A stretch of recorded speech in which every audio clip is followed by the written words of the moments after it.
morning and blessings. I'm Pastor Vaughn, and here's the news for Sunday, June 21st.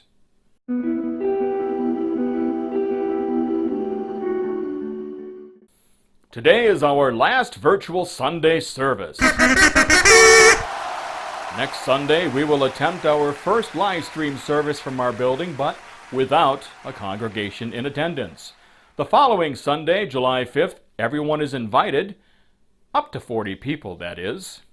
We will still follow basic CDC health precautions in our building. Stay home if you think you're ill. Clean your hands frequently. No hugs or shaking hands. Physical distancing will continue for people who do not live together. We will ask you to wear a cloth face covering, and we'll have disposable masks on hand should you need one. We will not provide refreshments, but you are welcome to bring your own to church.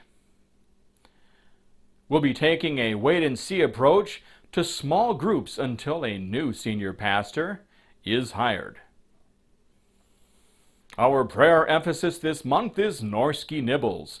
More than 800 students in the DeForest Area School District qualify for free or reduced school lunches.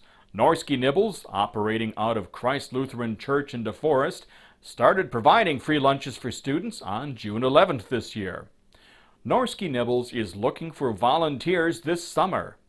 Go to the Christ Lutheran Church website and open Norski Nibbles under the Programs menu. There is a sign-up link that will bring you to a page where you can hand out lunches at area parks for 45 minutes. Harvest Church supports Norski Nibbles with your generous Kingdom Builders giving.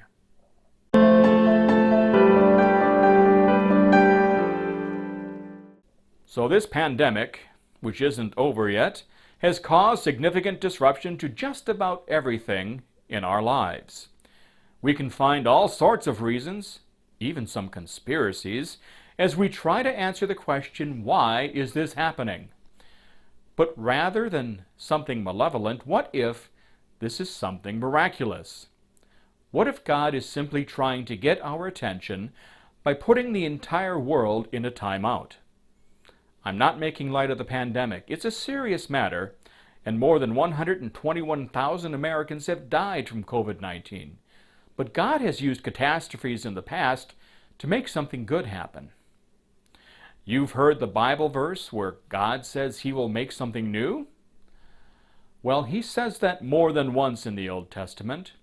And this morning I'd like us to consider Jeremiah 31, verse 22, where God says, "How long will you wander, my wayward daughter? For the Lord will cause something new to happen. Israel will embrace her God." The book of Jeremiah tells about one of God's prophets who witnessed the capture and exile of Jerusalem. Throughout the book, God instructs Jeremiah to tell his people that this tragedy is happening because his people deserted him for other gods. But God also tells his people that He loves them and will redeem them. I'm asking you to consider that God has put much of the world in lockdown so that we might examine ourselves. And that's a better deal than exile. The famous hymn, "Come Thou Fount of Every Blessing," tells us that we are prone to wander. Have we wandered from God in how we worship, in how we live, in where or with whom we have placed our trust? We end every episode of Harvest News with a reminder that we are on a journey to becoming the church Jesus wants us to be.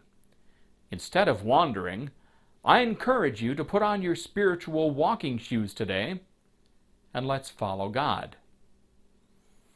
And that's all for this week's edition of Harvest News. From the Reaching, Teaching, Caring, and Sharing News Desk, this is Pastor Vaughn inviting you to join us on the journey to becoming the church Jesus wants us to be. Pastor Dean Anderson is next.